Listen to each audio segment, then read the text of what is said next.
सकाळी पियाक फोन मारलेलो कित्याक every time हांगा पळय भिकारी बसतात पळय ती 5-6-7 जाण सुमार हांगा भिकारी बसतात आनी एक ती बायल बसता सगळे आपल्या आयदनां सुद्दां घेवन आनी हांगाच ते जेवण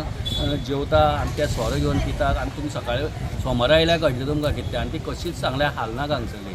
तें जालें आनी दुसरें 7 सुमार पळय जो ते बाजार भरता म्हळ्यार सगळे गांधी मार्केटांतले जे पळय वेपारी आसा ते आमे हे फ्रुट्स घेवन सगळे थंय बसतात बरें कोणें तर हें काडलें मोटरसायकल काडली जाल्यार ताका ते परते लावपाक दिना आनी दादागिरी करता तेवूय हांवें पयर पियाक सांगलें तेंच्यांनी काल गाडी धाड आमी 8:30-9 जाले म्हणटकीर तुमी मागीर हांगसरले आमकां क्लियर कर 7 हांगा बसता आनी हांगा रोड बंद करता म्हळ्यार तेंच्यांनी कालूय तेंच्यांनी ड्रायव्ह घेतला आतां 8 दीस जाले ते ड्रायव्ह घेतला आयजूय पियाक फोन मारून सांगलेलो आयज मंगळार म्हणटा व्हडलें कांय ना पूण सोमाराक इतली हांगा लूट पडटा हांगा तुमी हांवें ऑलरेडी फोटो धाडल्यात ताका कोण कशें करता आनी बुरशेपणां करतात लोकांक सामके त्रास करतात आनी येवन इतले दारान बसतात आनी ते हांगाय बसता आनी एकटी बायल ती हालोवपूच ना ते गेल्ल्या फावटी ते घेवन वयतकीर सोडटकीर ती परती येवन हांगा बसतात ताका लागून आयज ते परते हें करपाक येयले हांगा आनी काय